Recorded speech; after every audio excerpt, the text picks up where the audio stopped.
वहीं खबर भोपाल से है, जहां प्रत्यक्ष प्रणाली से मेयर के चुनाव होंगे। गृह मंत्री नरोत्तम मिश्रा का बयान सामने आया है। जनता सीधे मेयर अपना चुनेगी। नरोत्तम मिश्रा ने कहा है कि राजभवन अध्यादेश भेजा गया है। नरोत्तम मिश्रा का कहना है कि नगर पालिका और नगर परिषद अध्यक्ष पार्षद ही चुनेंगे, यानी कि ये बात साफ अब हो गई है।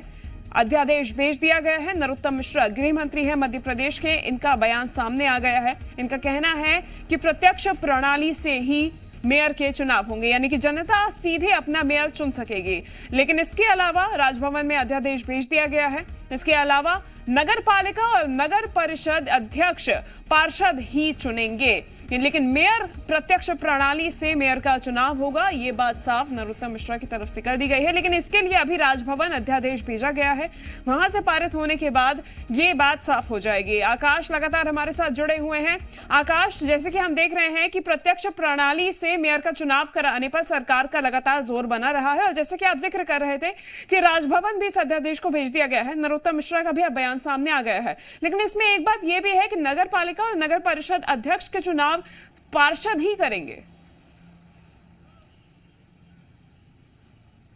बिल्कुल, देखिए संशय खत्म हो गया है कि आखिर महापौर, नगर पालिका और नगर परिषद के अध्यक्षों का चुनाव कैसे होगा। सरकार ने राजभवन ये प्रस्ताव भेजा है, जो संशोधन किया गया। नगरीय आवास एवं विकास विभाग ने अध्यादेश में संशोधन किया, जिसमें महापौर का चुनाव प्रत्यक्ष प्रणाली से, जबकि नगर पालिका के अध्यक्ष और नगर परिषदों के अध्यक्ष का चुनाव पार्षदों द्वारा कराया जाएगा। इस बात का जिक्र इस अध्यादेश में है। और अब जब राज्यपाल की मुहर लगेगी, इसके बाद राजपत्र में यह प्रकाशित हो जाएगा। और आने वाला जो निकाय चुनाव है, उसमें महापौर को सीधे जनता चुनेगी, यानी कि जो नगर निगम है वहां पर जनता सीधे अपने नेता को चुनेगी, जबकि जो नगर पालिका है, नगर परिषद है, वहां पर अप्रत्यक्ष प्रणाली से चुनाव होंगे, वहां पार्षद चुनाव करेंगे।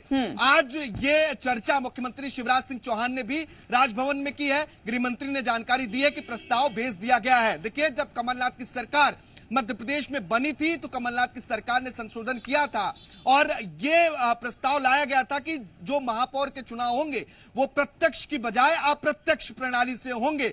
उस वक्त बीजेपी ने विरोध किया था, क्योंकि बीजेपी विपक्ष में थी। नेता प्रतिपक्ष समेत मुख्यमंत्री शिवराज सिंह चौहान और तमाम नेताओं ने खुलकर इसका विरोध किया था। और अब सरकार ने यह स्पष्ट कर दिया है कि चुनाव जो होंगे वो नए तरीके से होंगे और सीधे जनता अपना महापौर चुनेगी, जबकि नगर पालिका और नगर परिषद के जो अध्यक्ष होंगे उनका चुनाव पार्षदों के द्वारा होगा। लंबे वक्त से यह असमंजस की स्थिति बनी थी, क्योंकि 2020 में, दिसंबर 2020 की अगर बात करें तो उस वक्त भी सरकार ने संशोधन किया था, लेकिन वो विधानसभा में पास नहीं हो पाया। और पुराना अध्यादेश ही जो कमलनाथ की सरकार के दौरान लाया गया था, वो ही एमपी में अभी तक लागू चल रहा था। लेकिन अब सरकार ने मसौदा तैयार किया है, क्योंकि इसके पहले एक बार और राजभवन प्रस्ताव भेजा गया था, लेकिन बीजेपी के नेताओं में सहमति नहीं थी। कुछ लोग चाहते थे कि प्रत्यक्ष प्रणाली से चुनाव हो, कुछ चाहते थे अप्रत्यक्ष प्रणाली से हो। लेकिन कैबिनेट की बैठक बीते दिन हुई, इसके बाद बीजेपी की एक बड़ी बैठक हुई और इन मुद्दों पर चर्चा भी हुई। इसके बाद यह फैसला हुआ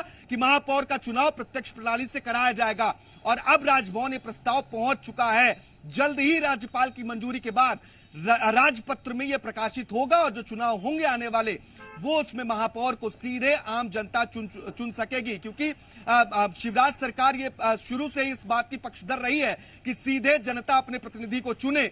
अब वो देखने को भी मिल रहा है, बस राज्यपाल की मंजूरी का इंतजार है। बिल्कुल, राज्यपाल की मंजूरी का इंतजार है। आकाश, एक बात दर्शकों को भी सुना देते हैं कि नरोत्तम मिश्रा गृह मंत्री ने आखिर कहा क्या है इस पूरी प्रक्रिया के बारे में।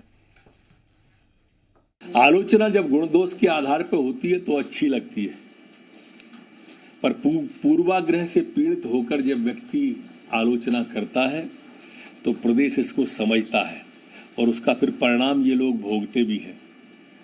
अध्यादेश महामहिम राज्यपाल के यहाँ चला गया है। नगर निगम के चुनाव सीधे होंगे, नगर पालिका और नगर पंचायतों के चुनाव पार्षदों के द्वारा होंगे।